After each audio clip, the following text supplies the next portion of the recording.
KPD ini sebenarnya disebabkan oleh apa? Nah, di sini saya akan menjelaskan beberapa penyebab KPD ya, atau ketuban pecah dini. Yang pertama yaitu kelainan posisi janin di dalam rahim ibu hamil ya. Normalnya ya, kita perhatikan, normalnya kan posisi janin di dalam rahim itu adalah seperti ini. Jadi, ini posisi normal, kepalanya ada di bawah ya, di dekat mulut rahim. Ini kita bayangkan sebagai mulut rahim. Kemudian letak dari kakinya itu ada di atas. Nah, ini posisi normal. Namun apabila ibu hamil mengalami kelainan letak ya, janinnya itu mohon maaf ini saya balik ya. Kita bayangkan bahwa letaknya sungsang. Nah, seperti ini. Ini kan kelainan letak ya.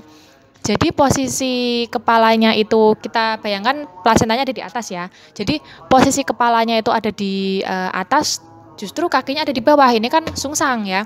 Kalau posisi seperti ini itu rahim ibu hamil itu semakin meregang maksimal, maka selaput ketubannya ini bisa meregang maksimal dan robek. Nah, selain itu ada kelainan letak lagi yaitu letak lintang. Nah, seperti ini ya, bisa kita ibaratkan kelainan letak lintang itu seperti ini. Jadi kepala janinnya tidak di atas dan juga tidak di bawah, melainkan seperti ini posisinya, ini letak lintang. Nah, saat posisi letak lintang ini apabila berlanjut hingga persalinan ya. Kalau persalinan kan rahim ini mengalami kontraksi ya. Kontraksi itu kita bayangkan ini mengerut ya. Ada dorongan untuk keluar ya. Kita kontraksi seperti ini, rahimnya berkontraksi. Namun karena posisi letak lintang, maka bagian bawah janin ini tidak bisa turun ke pintu atas panggul ibu. Jadi kontraksi rahim namun tidak diikuti dengan penurunan bagian terbawah janin. Otomatis rahimnya ibu hamil tersebut akan tegang ya, akan tegang maksimal dan juga selaput ketubannya bisa pecah. Nah, berdasarkan penelitian, ibu hamil yang mengalami kelainan letak janin ya, itu berisiko 11 kali lebih banyak untuk mengalami KPD ya daripada ibu hamil yang posisi janinnya normal di dalam rahim, seperti itu. Penyebab yang kedua yaitu faktor usia. Nah, usia yang aman untuk hamil itu antara 20 sampai 35 tahun ya. Itu usia aman untuk hamil karena organ-organ reproduksi sudah matang, sudah siap untuk hamil.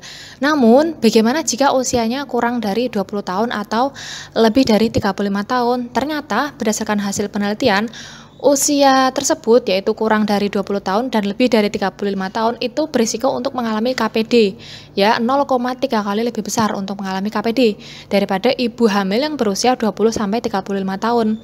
Kenapa? Nah, karena saat usia kurang dari 20 tahun, organ-organ reproduksi ternyata belum siap untuk hamil ya. Sehingga pembentukan selaput ketuban kemungkinan menjadi abnormal. Selain itu, bagi ibu hamil yang usianya lebih dari 35 tahun, ternyata organ-organ reproduksi ini sudah mengalami penurunan fungsi. Nah, oleh karena itu, pembentukan selaput ketuban ini menjadi lebih tipis ya, lebih rentan sehingga lebih mudah robek daripada ibu hamil yang berusia 20 sampai 35 tahun.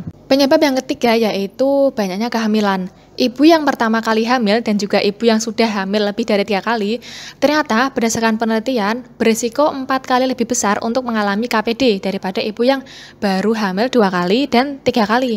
Karena ibu yang baru pertama kali hamil ternyata lebih banyak mengalami stres ya. Stres cemas itu menyebabkan hormon kortisol di dalam tubuh menjadi meningkat. Kalau hormon kortisol sudah meningkat, dia akan menekan sistem kekebalan tubuh. Sehingga kalau sistem kekebalan tubuh menurun ya atau ditekan, nah sehingga tubuh akan mudah mengalami infeksi. Infeksi ini kan seperti kita tahu menjadi penyebab dari KPD ya atau ketuban pecah dini. Sehingga apabila ada infeksi, selaput ketuban menjadi lebih lemah, lebih tipis, lebih mudah rapuh kayak gitu, lebih mudah pecah. Nah, sedangkan ibu hamil yang sudah lebih dari 3 kali melahirkan ya, sudah lebih dari 3 kali hamil, otomatis kan rahimnya ibu hamil tersebut sudah 3 kali mengalami peregangan ya dari kehamilan sebelumnya. Nah, jaringan-jaringan penyangga kehamilan itu sudah tidak sebagus sebelumnya ya, sudah tidak sebagus saat hamil ketiga maupun kedua. Hal itu menyebabkan rahimnya ini atau selaput ketubannya ini menjadi rapuh dan mudah mengalami KPD ya atau ketuban pecah dini. Penyebab yang keempat yaitu polihidramnion atau jumlah air ketuban yang terlalu banyak ya atau volumenya melebihi normal. Nah, seperti ilustrasi ini, misalkan normalnya itu jumlah air ketuban adalah segini misalkan ya. Tapi pada kasus polihidramnion atau jumlah air ketuban yang terlalu banyak, kita bayangkan ya. Kita bayangkan ini adalah rahim yang berisi kandungan ya, isi janin, selaput ketuban, dan juga plasenta ya. Di sini ada air ketuban. Ini air ketubannya meningkat terus, meningkat, bertambah terus. Semakin tambah usia kehamilan, air ketubannya semakin banyak ya, melebihi normal. Otomatis ya, selaput ketuban ini akan meregang lagi. Nah, dia juga ternyata punya batas maksimal untuk meregang ya, selaput ketuban ini ya. Hingga pada akhirnya dia sudah sangat tipis ya, karena meregangnya terlalu maksimal, sangat tipis, kemudian menjadi lemah. Maka dari itu, ibu hamil tersebut bisa mengalami ketuban pecah dini atau KPD. Penyebab yang kelima yaitu riwayat ketuban pecah dini. Ibu hamil yang memiliki riwayat ketuban pecah dini di kehamilan sebelumnya berisiko 14 kali lebih besar untuk mengalami ketuban pecah dini di kehamilan yang saat ini ya, atau kehamilan selanjutnya. Karena jika ibu hamil tersebut di kehamilan yang lalu pernah mengalami ketuban pecah dini, mungkin karena beberapa penyebab. Nah, penyebab itu kemungkinan akan berlanjut sampai kehamilan yang sekarang ini maupun di kehamilan selanjutnya. Penyebab yang keenam yaitu anemia ya. Ibu hamil yang mengalami anemia atau HB kurang dari 11 gram persen itu berisiko 14 kali lebih besar untuk mengalami KPD daripada ibu hamil dengan HB normal. Kenapa? Nah, kita bayangkan ya, anemia itu kan karena HB-nya kurang dari 11 gram persen. Nah, bisa kita bayangkan ya di sini, misalkan HB itu kan fungsinya sebagai transport oksigen dan juga nutrisi ke janin ya. HB itu yang misalkan HB-nya disalurkan ya lewat dari ibu kemudian ke plasenta ya, kemudian disalurkan HB-nya ini lewat tali pusat hingga disalurkan sampai ke janin. Selain itu, HB itu juga disalurkan ke selaput ketuban ini ya. Jadi HB-nya disalurkan ke sini. Apabila terjadi anemia atau HB-nya kurang dari normal, maka nutrisi yang sampai ke selaput ketuban ini juga berkurang, oksigennya juga berkurang. Oleh karena itu, selaput ketubannya ini menjadi lebih tipis daripada ibu hamil yang HB-nya normal, lebih tipis, lebih rapuh, dan juga lebih mudah robek, seperti itu. Penyebab yang ketujuh yaitu paparan asap rokok ya. Baik ibu hamil yang menjadi perokok aktif maupun ibu hamil yang perokok pasif itu sama-sama memiliki resiko 7 kali untuk mengalami KPD daripada ibu hamil yang tidak merokok ya, baik itu merokok aktif maupun merokok pasif. Karena kandungan asap rokok ini atau tar itu bisa mengganggu integritas sel ya. Mengganggu integritas sel dan juga mengganggu elastisitas sel, termasuk juga elastisitas dan integritas dari sel-sel pembentuk selaput ketuban ya.